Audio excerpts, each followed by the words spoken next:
Presuming the game's on Saturday, can Andy Burgess play or not? Because sometimes you have an agreement to do it. Yeah, no, I'm unaware, unless the executives got involved, that all the boys, as far as I'm concerned, will continue their stay at Mansfield. Bruffy, Burge, Charles. I've inquired today to Leeds United Football Club to extend Ollie Hotchkiss's loan for the remainder of the season. Well, they're in a good mood. You said that as well. Time in. No, I'm appreciative of Leeds. You know, it's a wonderful result for Leeds yesterday up at the Theatre of Dreams and Man United. A wonderful victory. But no, I mean, you know, did try to get Marder in a good mood, and obviously Ollie wants to stay, and I'll be delighted to keep him and extend his stay with us for next season.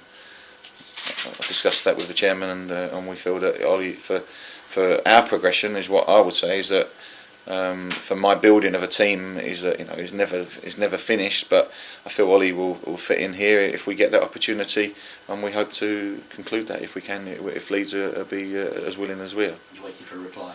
Yeah. If you do get him on loan, would that be till the end of the season? Yeah, that is what I'll be looking for. I think Ollie's a young man. When he got here, he probably wasn't as fit as he needed to be. He's had a couple of private matters that needed to be addressed, but now he's fitter. He came over a double hernia in the summer, so it's never easy to take. He only had a couple of games when I got him. I'm aware of other clubs that wanted to take him, and I know that now. So that's why I'm very hopeful that we can secure his future here. Anything moving on the centre halves that you were looking at? But it's quite funny because I want to bring two defenders in if I can do. You know, I feel that given the situation, we're flush with good variations and good qualities in forward areas. But I'd like to bring a couple of defenders in if I can. Certainly a centre half, having let Luke Graham go to York, it'd be a possibility of bringing in a centre half. But equations are never easy because of you're talking finance, and the ones I'm looking at are a little bit expensive. So I might have to try and do a different deal at a different place for different players. There's a lot of, what I will say is that there's a lot of clubs out there who are very flush at the moment, and even in the league below. Teams that are doing well in those leagues have got got good fan bases and have got good budgets. So I'm having to compete with those as well, and it's never easy. I mean, I had an interest in. I knew the boy Tonkin might be departing Cambridge, but there's no way. If it has been concluded and he goes to Oxford, then obviously there's no way we can compete with the transfer fee that Oxford are paying for him. He's a very good player, a very talented fullback. But as I say, I can't cope.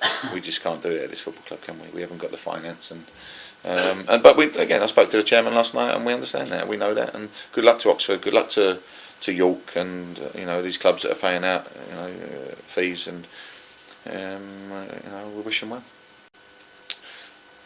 On the other note is that I won't be signing out Anthony Peters. What was that, sorry? I'm not signing it. That won't be concluded. I feel that everything, again, I'm putting my pragmatic head on. I think that everything must be right when you sign a player. And you try to develop deals and relationships and in a sensible manner. And I feel that Anthony's situation in the design of his own life is a bit impractical for me to be able to make sure I can manage it in the right way. So I've decided against bringing Anthony on a full-time basis. We wish him well, and he's been a very good chap to have around. But I just feel that the financial structure of this football club must remain stable, and I have to manage that in a sensible fashion. So you wanted too much money?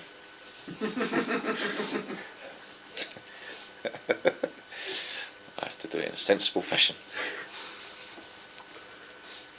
But he's cracking lad, nice kid. But as I say, when you're dealing with agents and representatives. Things sometimes don't go as well as you want. But as I say, when it was here, it was a great kit. But I think we've helped him out with a few numbers of other clubs, and we'll give him a good reference, no problem.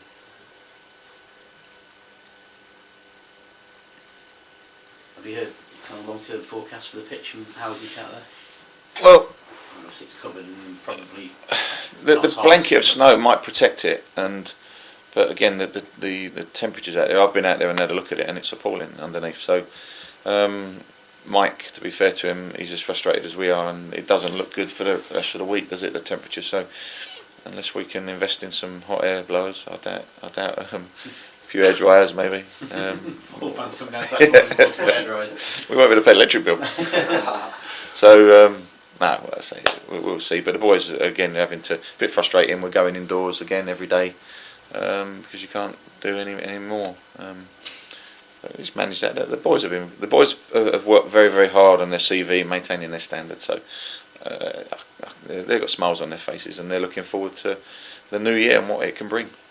How's Willow and Brooklyn? You mentioned it. They'll be alright. They'll be okay. They're settling down again. The enforced layoff has not done us any harm in that respect, because they'd have been struggling for a New Year's game, New Year's Day game. No, there's a clean bill of health. Nixie's coming along very well. Pleased with Kyle. Sadly, he's had a private matter that he's had to attend, so he's been off. No, we're very pleased. I mean, Jay Bradley and Lee Gregory, they're waiting for their first game at Harrogate, and they did well. We played that game last week, and I was very pleased with it against Rotherham. Rotherham played their first team. Young JV played, and it gives them an introduction against playing against men. It was a good game for us, and I was pleased with a lot of aspects. So yeah, all good. What I will say is that I feel that Gary Silk is playing the best football that he's played since he's been here, and he's also defending the best he's done, and that's an important aspect I think that we must look at as players. I think we talk about players without too loosely. Gary's concentrating on his defending as much as, and in recent weeks I think his sharpness and his fitness levels have looked very good.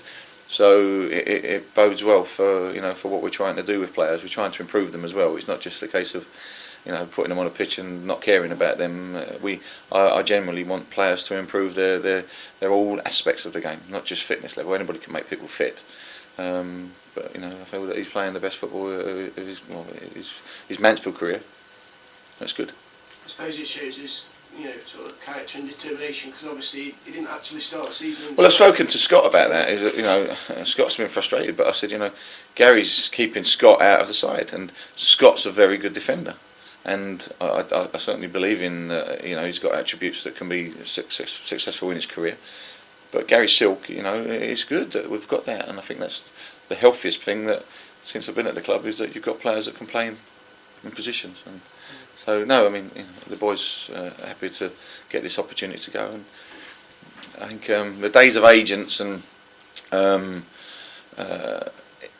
middlemen are unnecessary when you've got a manager that thinks about man management, and I certainly try to look after all the players here.